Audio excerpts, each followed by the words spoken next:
ada yang salah gitu. Kesalahan yang sebenarnya sangat elementer yang tidak boleh terjadi bagi seorang penulis. Bosan bacanya gitu. Jadi tidak nyambung. Dalam beberapa hal Ustadz Manahem itu mengkritik kesarjanaan revisionis secara strawman, ya. Biasanya disebut dengan strawman fallacy. Jadi menggambarkan kesarjanaan barat yang orang barat sendiri tidak mengatakannya. Ya, Webb mengatakan tidak. Ya, kata Webb, fokus Al-Quran bukan menetapkan keturunan fisik. Al-Quran itu tidak pernah menggambarkan Ismail dan Ibrahim itu sebagai orang Arab. Kata Gadorsi, tidak. Kalau Anda telusuri Al-Quran sedari awal itu memang menggambarkan Ismail itu begitu positif. Ini berbeda dengan tradisi Yahudi dan Kristen.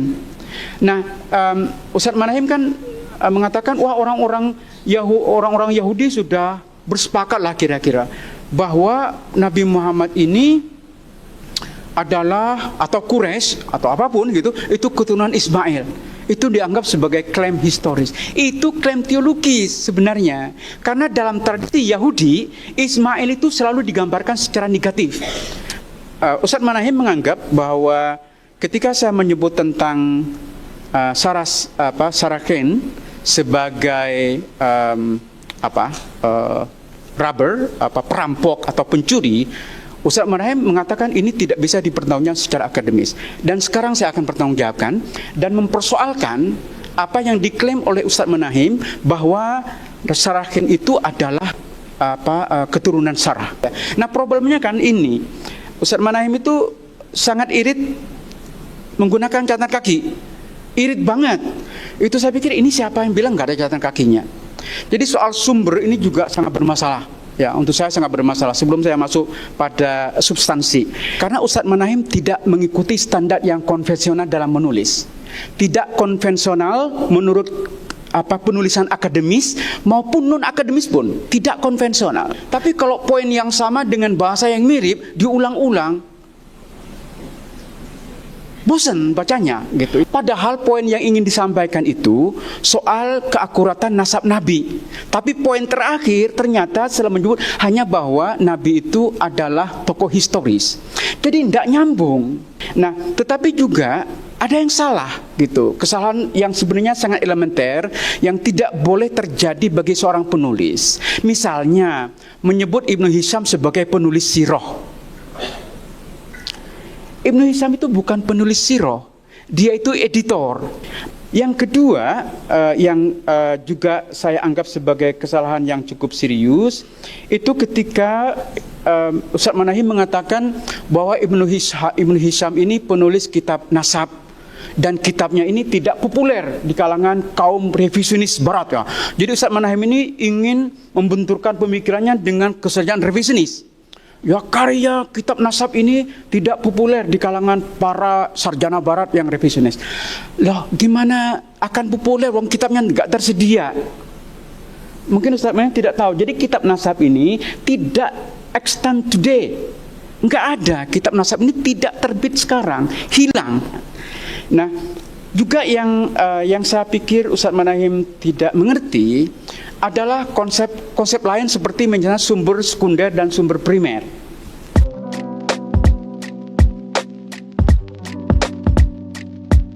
Catatan kritis. Saya akan mulai dari hal-hal yang sangat stylistik, gaya penulisan Ustadz Manahem.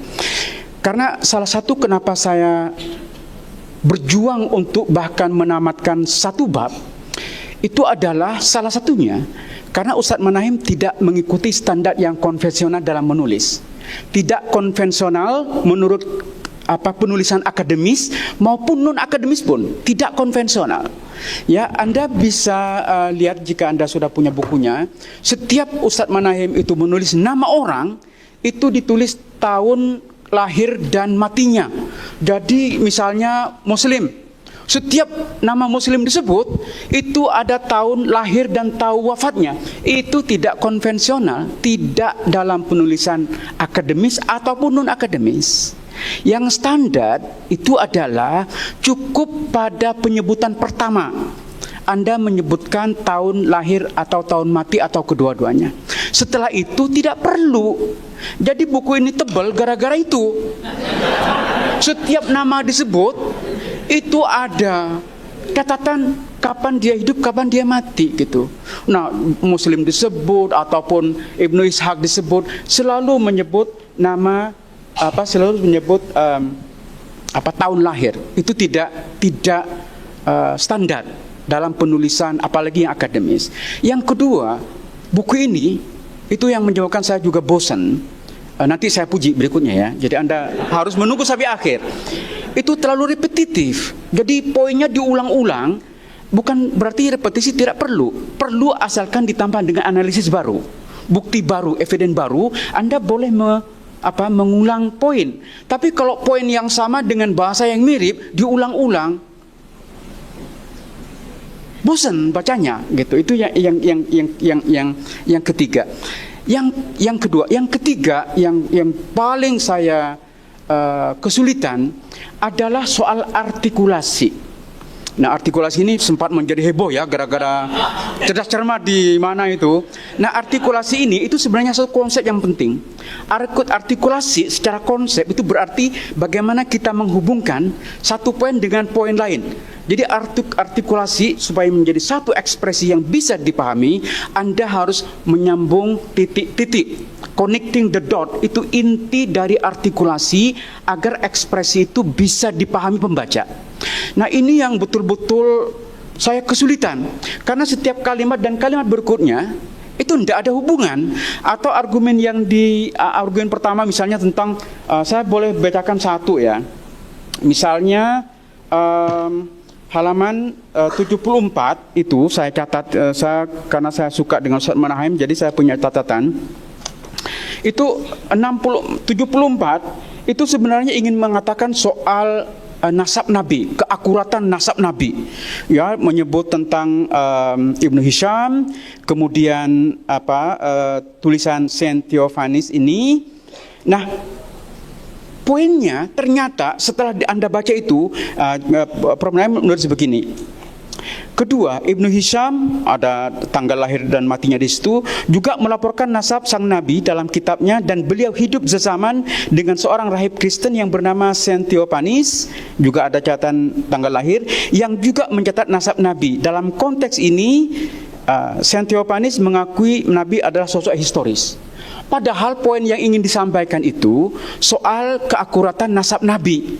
Tapi poin terakhir ternyata setelah menyebut hanya bahwa Nabi itu adalah tokoh historis. Jadi tidak nyambung antara argumen yang akan disampaikan dengan diskusinya, kemudian kesimpulannya itu tidak nyambung. Jadi kayak gini kalau saya beri contoh. Misalnya orang Arab pakai gamis. Unta ada di Arab, maka orang Arab ada kaitannya dengan unta? Enggak ada.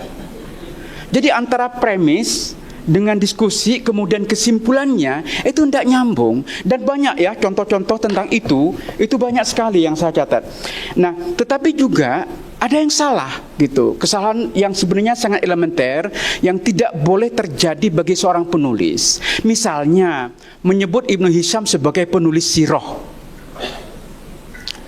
Ibnu Hisham itu bukan penulis sirah, dia itu editor, mengedit karya Ibnu Ishaq. Ya, kalau Anda baca introduksinya, pengantar Ibnu Hisham, itu jelas sekali dia mengumpulkan riwayat Ibnu Ishaq, ya, dan dia sendiri tidak bertemu dengan Ibnu Ishaq, dia mengambilnya dari seorang yang namanya Al-Bakkai. Dan dia mengakui bahwa tidak semua yang ditulis Ibnu Ishaq itu dia edit, karena menurut dia ada beberapa hal yang dia omit, dia singkirkan dengan alasan riwayat itu sudah bertentangan dengan keyakinan umat di zaman Ibnu Hisham. Nah, jadi itu kesalahan yang pertama. Yang kedua, yang juga saya anggap sebagai kesalahan yang cukup serius, itu ketika Ustaz Manahem mengatakan bahwa Ibnu Hisham ini penulis kitab nasab, dan kitabnya ini tidak populer di kalangan kaum revisionis barat ya. Jadi Ustaz Manahem ini ingin membenturkan pemikirannya dengan kesejahteraan revisionis. ya karya kitab nasab ini tidak populer di kalangan para sarjana barat yang revisionis. Loh, gimana akan populer wong kitabnya nggak tersedia? Mungkin Ustaz Manahem tidak tahu. Jadi kitab nasab ini tidak extant today. Nggak ada, kitab nasab ini tidak terbit sekarang, hilang. Jadi kalau tidak populer ya memang nggak ada kitabnya, gitu. Ya, dan kesalahan elementer seperti itu sebenarnya tidak perlu terjadi ya.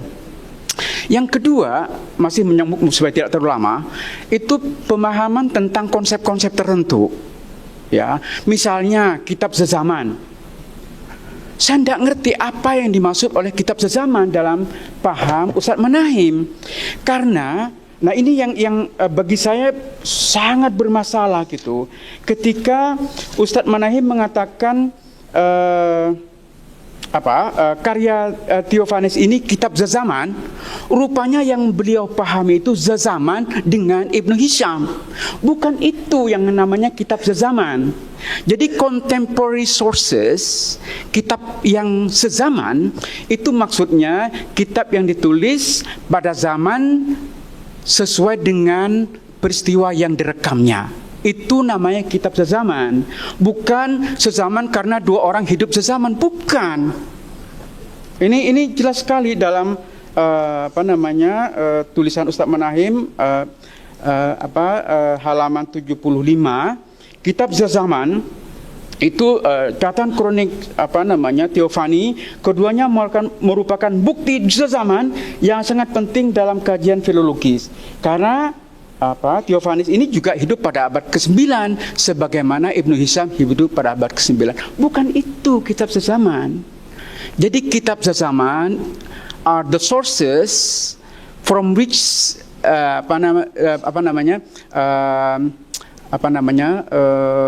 sezaman dengan peristiwa yang direkamnya, itu namanya kitab sezaman. Nah, juga yang saya pikir Ustadz Manahem tidak mengerti adalah konsep lain seperti misalnya sumber sekunder dan sumber primer. Ya, karena kemarin itu saya pusing baca, kemudian saya print ini. Jadi semalam saya menghabiskan baca buku ini, hasil printan kemarin di Jogja di situ, karena saya pikir ini adalah saatnya saya mempertanggungjawabkan apa yang dikritik Ustadz Manahem. Jadi saya printkan semua sumber-sumber untuk mendiskusikannya, termasuk soal kata Sarakino, Syarakini. Ya, jadi ini saya pertanggungjawabkan. Nah, tentang sumber primer dan sumber sekunder, Ustadz Manahem itu sumber-sumber yang sebelum Islam pun itu disebut sumber primer.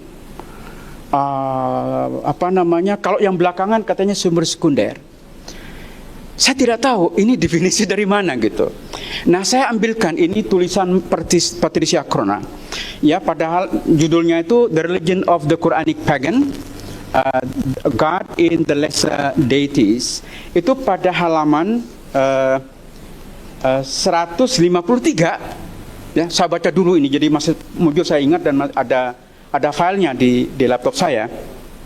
Dia mendefinisikan primary and secondary sources, sumber primer dan sumber sekunder sebagaimana umum dipahami dalam kesarjanaan. Kemudian dia kritik itu. Jadi kata Patricia Crona, in modern academic usage, dalam penggunaan akademik pada zaman modern, the term primary and secondary sources often stand for the literature written by the people we study and the modern scholarly work based on it. Jadi sumber primer itu adalah sumber yang ditulis, ini dalam penggunaan yang umum, ya. Kalau jenengan menggunakan sumber primer, artinya sumber-sumber yang terkait atau ditulis oleh objek yang kita studi. Misalnya, Anda akan mengkaji tentang Islam, sejarah Islam, maka sumber-sumber bahasa Arab biasanya disebut sebagai sumber primer. Kesarjanaan modern yang ditulis oleh orang-orang modern itu disebut dengan secondary literature atau secondary scholarship. Ini Mbak Lin pasti paham betul ini. Ini yang dikritik oleh Patricia Crona dan saya setuju. Ya, kata Patricia Crona, cara memahami primary dan secondary sources seperti itu bermasalah. Nah, dia mengusulkan, dan saya setuju, tetapi pemahaman umum tentang primary dan secondary sources itu seperti tadi itu. Jadi primary itu adalah sumber-sumber yang ditulis oleh kelompok masyarakat yang kita studi. Jadi kalau tentang Islam, maka sumber-sumber Arab, karena Islam lahir di sana, biasanya, umumnya kalau Anda baca bibliografi, itu kalau orang yang detail banget, dibedakan antara primary atau sumber primer dan sumber sekunder.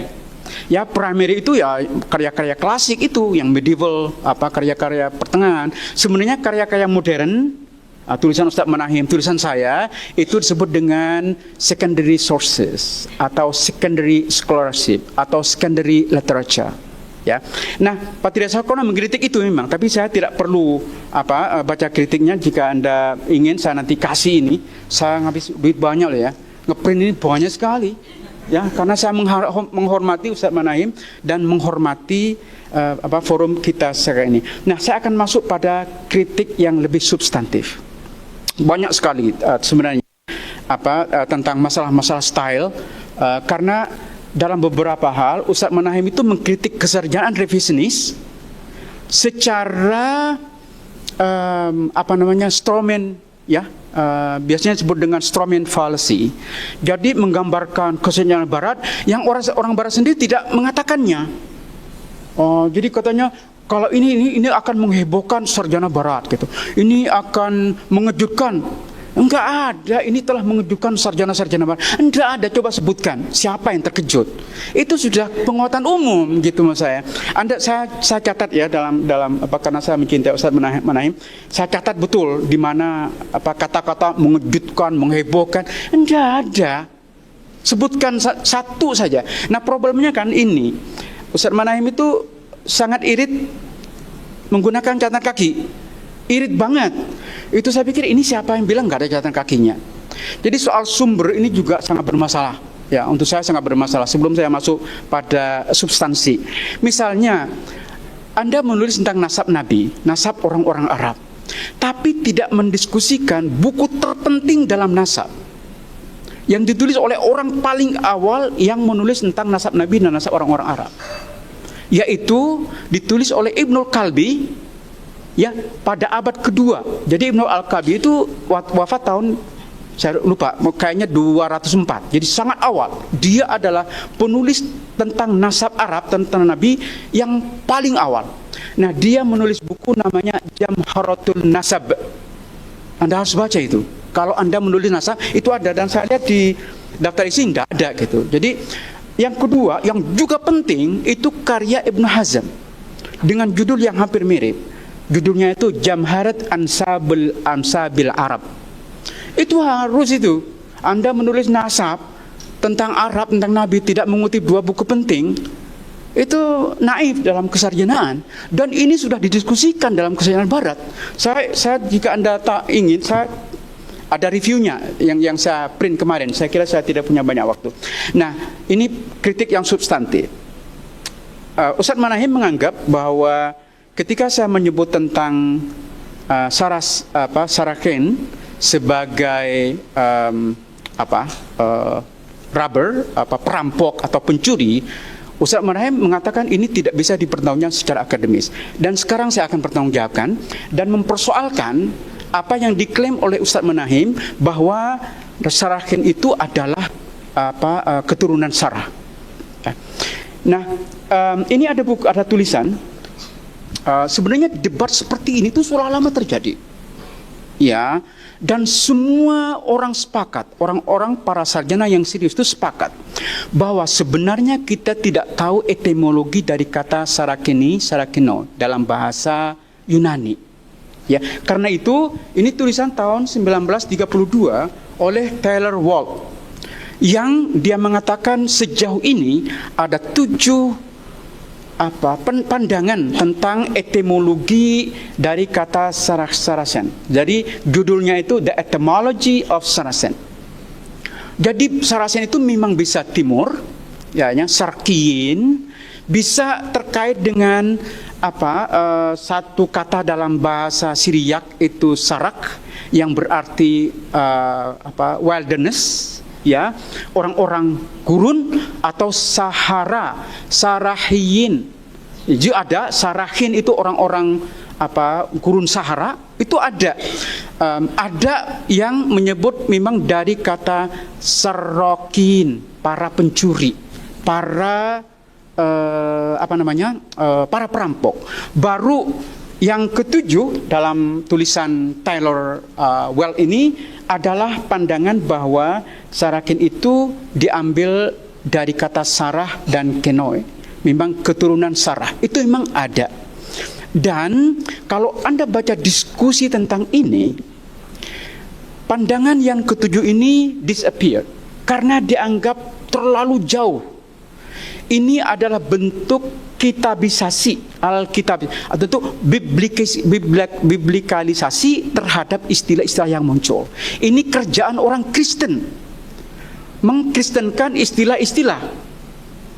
Ya, nah, Ustadz Manahem menyebut tentang teofanis, menyebut tentang yang terutama terkait dengan ini, itu menyebut karya John of Damascus yang hidup pada abad ke-8. Saya juga kaget gitu, kenapa fokusnya pada orang yang hidup pada abad ke-8 tentang Sarakeno ini atau Sarasen.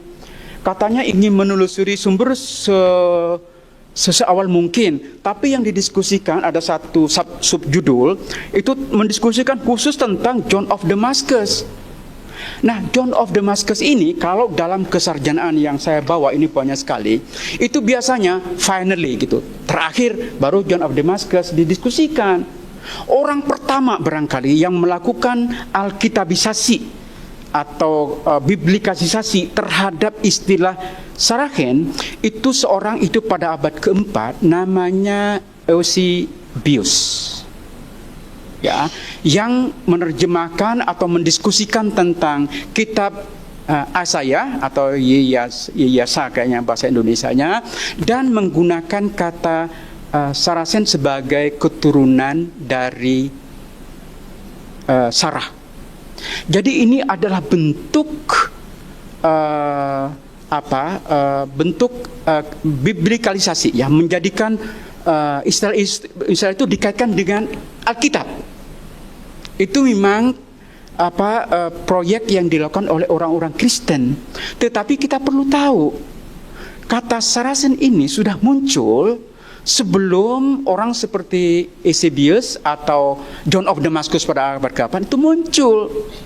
Jadi misalnya Ptolemy, seorang geografer, itu sudah mengatakan Sarak itu kemungkinan adalah satu kota di dekat pegunungan Saina. Jadi, nah karena itu kalau Anda baca diskusi tentang penggunaan kata Sarasen itu, kita akan tahu bahwa awalnya istilah ini muncul untuk satu komunitas yang kecil. Itu sangat partikular. Kemudian sejak abad keempat, ya, sejak abad keempat melalui kristenisasi itu, maka istilah ini kemudian umum digunakan. Jadi ini salah satunya apa yang dikatakan oleh seorang tadi itu Taylor itu, kata dia from the 4th century onward, all Arabs were called Saracen by the Greek and Latin writers. Pada abad keempat, semua orang-orang Arab itu kemudian disebut sebagai Saracen oleh para penulis Yunani dan para penulis Latin. Jadi ini kalau Anda ingin yang lebih baru, ini dari Encyclopedia of Islam. Ini ditulis pada tahun 83. Ini sudah tidak ada diskusi tentang Saracen sebagai keturunan Sarah, itu sudah tidak ada, karena itu paling tidak masuk akal. Itu adalah biblikalisasi dari suatu istilah. Ya, nah ini yang menarik. Ustaz Manahem kan menunjukkan mana buktinya. Oke, ini ada bukti Jadi the Rawaha this inscription ini Rawafa ini itu adalah satu daerah di Saudi Arabia sekarang. Yang ini ada satu buku, saya ambil dari buku ini tulisan McDonald, bukan tempat makan loh ya. Ini Michael McDonald, dia ahli tentang studi Arab.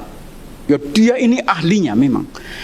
Judul bukunya itu Literacy and Identity in Pre-Islamic Arabia.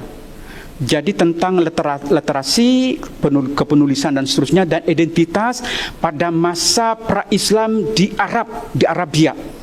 Nah, itu dalam dokumen di Rawafa ini, itu ditemukan inskripsi di mana kata yang kemudian mungkin, ini kan namanya berspekulasi, yang mungkin kata Saracen diambil, itu dari kata sarakat, berserikat. Jadi Saracen itu pada yang awalnya adalah satu komunitas kecil, kemudian kenapa digunakan untuk Arab yang luas, ya, yang luas, itu karena kemudian orang-orang Arab yang berbeda suku itu berserikat atau menjadi konfederasi.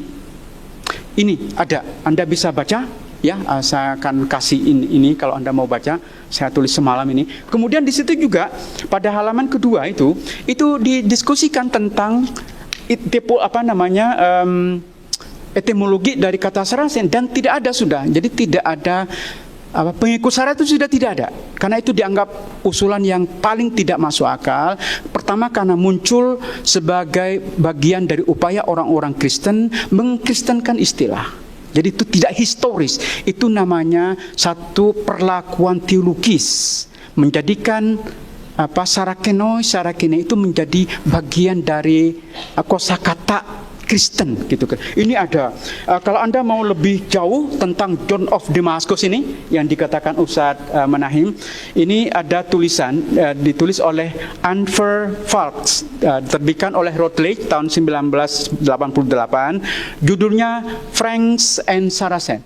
Persis mendiskusikan tentang short history of the Saracen. Jadi Ustadz Manahim, kesarjanaan ini luas sekali. Jadi bukan hanya yang beliau katakan, itu diskusinya luas sekali. Kalau Anda, ini yang paling mutakhir kayaknya ya, ditulis oleh, mungkin ini ustadznya jenengan, Ustadz Lin, David Crafton. Bukan, tidak pernah ada di Harvard Seminary ya. Iya kan? Ya, Otik enggak diajar dia. Dia sekarang saya kenal beliau karena beliau minta endorsement untuk bukunya yang paling mutakhir. Nah, David Crafton ini judul bukunya The Arab and Exilic Historian. Pada keempat ini diskusinya yang paling kencang. Bagaimana istilah Sarakene itu adalah bentuk biblikalisasi, dan itu dikritik tajam di sini. Ya, ada dua buku yang mengkritik pandangan itu. Ini kalau Anda baca tentang John of Damascus itu, katanya the use of the term is not reflected in the dia bilang confusing. Jadi membingungkan pengguna cara mengetimologi itu. Ini ada yang lain, itu ditulis oleh Walter Watt. Judulnya itu The Marriage of Saracen. Jadi banyak diskusi. Di sini saya kira Saracen itu penggunaan Saracen yang dilakukan oleh John of Damascus itu dikritik secara tajam. Nah, karena saya sudah dikasih peringatan, sebenarnya ada bagian kedua yang akan saya diskusikan, itu adalah ide tentang Ibrahim sebagai bapaknya orang-orang Arab itu kapan muncul. Ya, ini diskusi yang luar biasa menarik. Ya, luar biasa menarik. Ini pertama saya ingin diskusikan sebenarnya. Ini tulisan Gerard Houting. Dia mendiskusikan kapan itu kira-kira. Coba saya bacakan ke Anda. Ininya saja.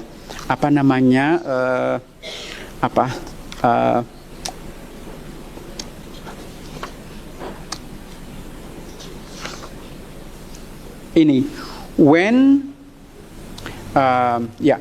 and how did the Arab come to see themselves as Ismailite? Kapan dan bagaimana orang-orang Arab itu pada akhirnya melihat dirinya sebagai keturunan Ismail? Dia seorang historian. Ya, ini kerjaan orang historian ya begini. Kapan dan bagaimana suatu istilah itu muncul? Apakah sejak awal sudah muncul sebagai Saracen, atau itu adalah bentuk kristenisasi belakangan? Itu seorang historian itu, linguis historian itu harus tahu ini kapan muncul gitu. Nah, yang sebenarnya sangat saya sayangkan, terakhir ya, poin terakhir sebelum saya puji, Ustadz Manahem ini bergelut dengan berbagai sumber. Ya, tentang Judayo, tentang karya orang-orang Yahudi, tentang orang-orang Kristen. Loh, sumbernya yang paling penting tidak didiskusikan, Al-Quran.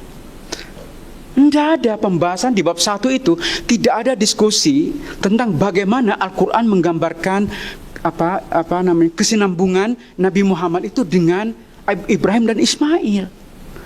Ini diskusi yang luar biasa menarik ya. Kalau ini Ustadz Manahem belum tahu, ini bisa dimaafkan ya. Tapi kalau sengaja menghilangkan diskusi ini, kaget saya itu. Loh, Al-Quran sendiri kok tidak didiskusikan gitu. Coba, ini diskusi yang paling menarik antara Michael Webb, yang kutipannya yang dulu tulisannya saya diskusikan tentang Imagining the Arab itu, dan seorang profesor di Harvard, masih saya kenal teman dekat karena masih seumuran, itu Mohsin Gaudarsi. Judulnya itu The Essence of Ismail. Ingin menelusuri keturunan orang-orang Ismail. Ya, sampai apakah Al-Qur'an pertanyaannya itu, apakah Al-Qur'an itu menggambarkan Nabi Muhammad sebagai keturunan Ibrahim dan Ismail apa tidak? Diskusinya adalah surat Al-Baqarah ayat 127 hingga 129. Dimulai dengan wa idh yarfa'u Ibrahimul qawa'ida minal baiti. Ingatlah ketika Ibrahim itu mengangkat fondasi dari sebuah rumah atau bait bersama Ismail. Kemudian ada berikutnya 128 itu kan doa. Rabbana waj'alna muslimaini lak wa min dzurriyyatina ummatan muslimatan, ya kan? Ini doa, jadikanlah kami bersembah kepadamu dan keturunan kami juga umat yang bersembah. Kemudian ayat 129. Ini yang menjadi lokus klasikus debat. Apakah Al-Quran sebenarnya menggambarkan Nabi Muhammad itu keturunan Ismail atau tidak? Ketika Al-Quran mengatakan Rabbana wab'ats fihim rasulan minhum. Ya Allah, ya Tuhanku, utuslah kepada mereka seorang rasul dari mereka sendiri. Min dzurriyyatina, kan? Jadi mereka itu artinya keturunan Ibrahim dan Ismail. Ini yang menjadi perdebatan antara Webb dan Gaudarsi. Ya, Webb mengatakan tidak. Ya, kata Webb, fokus Al-Quran bukan menetapkan keturunan fisik. Al-Quran itu tidak pernah menggambarkan Ismail dan Ibrahim itu sebagai orang Arab. Kata Gaudarsi, tidak. Kalau Anda telusuri Al-Quran sedari awal itu memang menggambarkan Ismail itu begitu positif. Ini berbeda dengan tradisi Yahudi dan Kristen. Nah, Ustadz Manahem kan mengatakan, wah orang-orang Yahudi sudah bersepakat lah kira-kira bahwa Nabi Muhammad ini adalah, atau Quraisy atau apapun gitu, itu keturunan Ismail. Itu dianggap sebagai klaim historis. Itu klaim teologis sebenarnya. Karena dalam tradisi Yahudi, Ismail itu selalu digambarkan secara negatif. Baik dalam Alkitab, ya bukan Alkitab, kalau kitab kan hanya disingkirkan saja. Terutama dalam karya-karya rabbinik, ya, karya para rabai, itu Ismail selalu negatif. Jadi kalau Nabi Muhammad dihubungkan dengan Ismail, itu karena Nabi juga dianggap sebagai secara negatif. Itu klaim teologis. Ya, itu klaim teologis. Nah, tentang apakah apakah ini orang-orang apakah orang-orang apakah Ismail ini sebenarnya bapaknya orang-orang Arab? Itu coba baca karya yang luar biasa. Anda boleh tidak setuju. Namanya Ef'al. Saya ada di sini sebenarnya. Karya Ef'al ini dia mempersoalkan itu. Koneksi antara Arab dan Ismail itu dipersoalkan. Karena kata Ismail atau orang-orang keturunan Ismail itu muncul, sudah habis ya, sorry, sedikit ya, poin terakhir. Kata Ismail itu muncul dalam Bible, itu kira-kira Bible yang ditulis atau muncul sebelum abad ke-10 sebelum Masehi. Jadi dalam Genesis, dalam kitab Bilangan itu disebut kata Ismail, tetapi kata Arab tidak muncul. Kata Arab muncul dalam Bible itu setelah abad ke-10 sebelum Masehi, jadi abad ke-9, abadnya itu. Jadi karena itu kalau dalam penelitian yang serius, penyebutan Arab atau bukan Arab, kaitan Arab dengan Ibrahim, dengan Ismail itu post biblical sebenarnya. Atau jadi Ismail muncul, berikutnya kata Arab muncul, tapi tidak ada koneksi keduanya.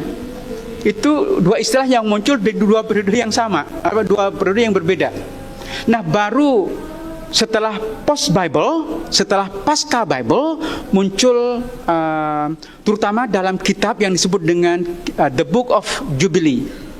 Jadi The Book of Jubilee ini kitab yang kira-kira muncul, ini kitab Yahudi yang penting, muncul pada abad kedua Masehi. Ya, tetapi tidak menjadi bagian dari Bible untuk orang Yahudi. Orang Kristen pun tidak, kecuali Kristen Ortodok di Ethiopia menjadikan The Book of Jubilee ini bagian dari kitab suci mereka. Nah, baru dalam kitab The Book of Jubilee ini koneksi antara Arab dan Ismailiyat itu, orang keturunan Ismail itu disambungkan. Jadi bisa kita sebut ini ketersambungan itu, minimal menurut kesarjanaan yang saya baca, bukunya Ef'al, itu adalah sesuatu yang tidak biblical, ya, tetapi baru muncul setelah Bible. Saya kira itu dulu.